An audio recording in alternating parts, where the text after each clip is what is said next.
Hey, I'm Ben from Black Map, and you're watching Metal Nexus.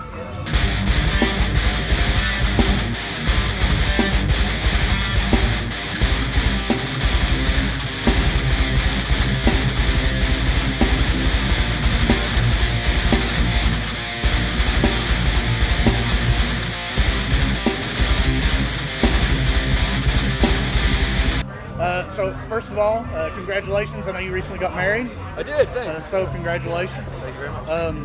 Otherwise, how's everything been? What's the tour you're currently on? Right now, it's really just festivals. And so we have today, then we have Rock Allegiance in Camden, and then we have Aftershock. We're in festivals, just filling it in with a couple headliners, and then a show celebrating our good friends in 10 years, their album release party in Knoxville. So it's kind of just a smattering of shows. Yeah. A stacked lineup at Aftershock. It's awesome. So, yeah, and of course you guys are from California. We are, yeah. So, that's a special one.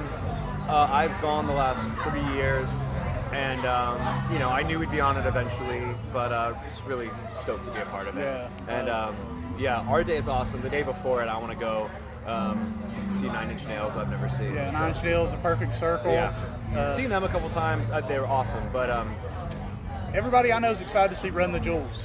They're awesome. Yeah. Yeah, and I don't listen to too much hip hop, but man, they're great. Yeah.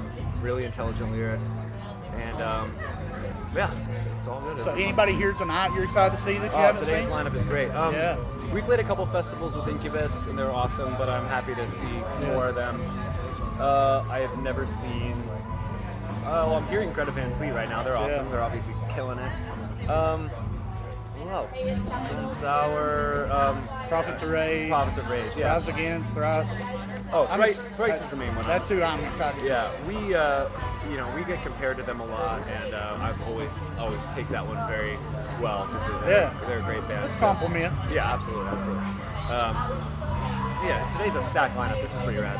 Yeah. So jumping into some of the questions here. In Drove's been out since March. How you think fans have reacted to the sophomore record? Very, very well.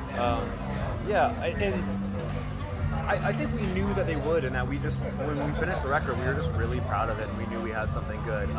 So we knew people were going to like it, but then we were just pleased to an extra extent that people seemed to really care about it and sing along, and it's been a good feeling. Now, you've heard the sophomore slump, which of course In Droves is by no means a sophomore slump. Do you ever worry going into that second album, or was your mind pretty clear? It was clear because I knew we had about 6 songs that I knew were really, really solid, and I felt good about it. I mean, as an artist though, you always think the thing that you're currently doing is the best thing you've done, and then it takes a while to realize that it isn't. But it's been 6 months now. I'm still really proud of the record. So do you feel there was a lot of progression on that record from your debut, or do you think it's like an extension? I think it's both. I think it's an extension and progression. I mean, the cool thing about it was we didn't make any rules. I think when we started, people called us a metal band and stuff, and then, where we still have a lot of elements of metal, our main thing is that we're just not going to have any rules about what the songs are. There's not supposed to be rules in metal. Exactly. But in rock and roll in general, I feel like we just try to be boundaryless. And, it's not that we're not going to have songs that sound like Michael Bublé, but we just don't want to, if Mark came with a riff on a acoustic guitar and it sounded cool, go, let's do it. We just don't want to make too many rules. Well, rock and roll is all about breaking the rules. Exactly. So is there anything like in the debut that you learned maybe, or that you did on your second album that you maybe learned from, or anything like that? I don't know about that. No, it's been an extension of just keeping trying to create the best music we can create. And I think continuing to acknowledge that just going to try to put out music that we're proud of, and that means a lot to us. Yeah. Now, Black Map, of course, made up of members of Dredge, Far, and of course your former band, the Trophy Fire. How do you feel Black Map compares or contrasts to your previous bands? It's a lot heavier. It's heavier than any band I've been in. I was kind of in like punk bands in high school. And Trophy Fire was a lot more kind of ambient poppy, kind of sounded more like, I don't know, The Killers or something like that. So this is a different animal. playing hard rock and metal is just the most fun music. It's not the only kind of music I listen to, but it's just so cathartic playing this kind of music, and that's part of why we all wanted to do it. So that's the main difference. It's heavier, and I have respect for all my old bands, but it's the most fun because just playing heavy riffs and banging your head, and it's fucking fun. Yeah. So what do you normally listen to? Man, I listen to all sorts of stuff. I listen to heavy music, but I listen to a lot of non-heavy stuff. I've been listening to a lot of War on Drugs. Man, that album they just released is amazing. Incredible, yeah. Yeah, it's great. I love it. Yeah, the brand new record, the new Grizzly Bear record. So, along with listening to Mastodon, Baroness, friends that have put out records like Nothing More, I've really been, and the new Thrice, listening to a lot of kind of just like good ambient, smart pop too.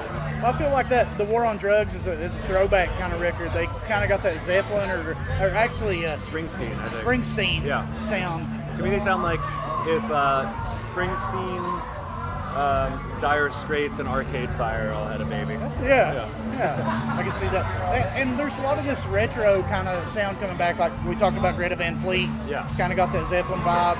Rival Sons kind of has that vibe. Do you feel anything there is in your music that you're inspired from bands of yesterday or decades ago?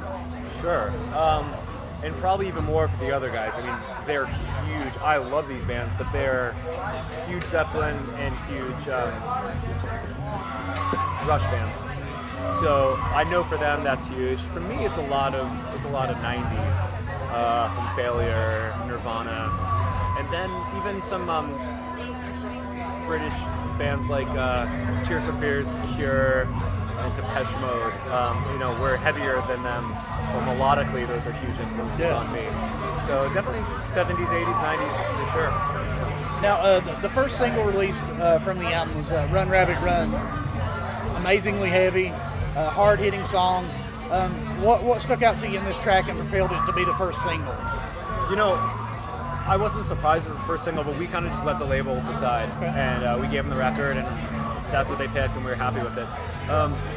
It's immediate, It just Mark plays a riff, and then about 8 seconds later, it's just full throttle, and it pounds. It pounds. Yeah. It's a really fun song to play, and I think it's a pretty obvious. Is that what you probably would have picked too? I think so. One of two. Yeah. Now, also talk about the video for that song. High energy video recorded for it. It was recorded at the is it San Francisco Armory or SF Armory? SF Armory, yeah. Mostly they film porn there most of the time. Which you refer to as one of the coolest, weirdest, and most interesting structures in the entire city. Yeah. Tell us some more about it. What makes it that? We did the video in this subterranean, this basement, and there's a creek that runs through it, so that's weird. Right. But then the main thing that's weird is just they filmed a ton of pornography there, and there are all these like rooms, these like if there's a scenario like a doctor scenario or like there's an old Western bar, where hey lady, and have a glass of whiskey, and then they get down to it. And there are just tubs of lube everywhere, like literally like 50-gallon things of lube. So yeah, we're just filming a video and then go into the bathroom, and there'll be some rooms that are in use that have like a red light where people are just going at it, and then we're filming a rock video. So it's a trip. I would say, yeah, that sounds memorable for sure. So speaking of videos, you released a hauntingly cinematic video for Ruin recently as well. Song's pretty heavy, has amazing hooks in it. What was the inspiration behind the lyrics in that song?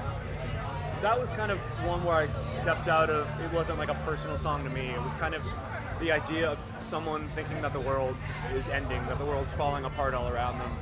And the idea was that as the listener, you're wondering, is that person full of shit? Are they crazy? Or is that person really onto something? Is the world really ending? Yeah. So it's kind of just about this person's dystopian visions and just looking at a collapsing, kind of gray, skeletal, Orwellian world. which hopefully we're not headed towards, but maybe we are. I really liked it. I watched it twice to see if there was something hidden in there that I needed to learn. Maybe, I don't know. I wouldn't tell you if I'll there watch was. it backwards. Yeah, oh, exactly. So you've toured extensively this year. You made some major festival performances. Saw you at Carolina Rebellion, here at Louder Than Life, Chicago, and you still have left to play Rock Allegiance and Aftershock. How much you think this helps the band getting in front of this many fans and being heard that might be seeing you for the first time? I mean, it's immeasurable.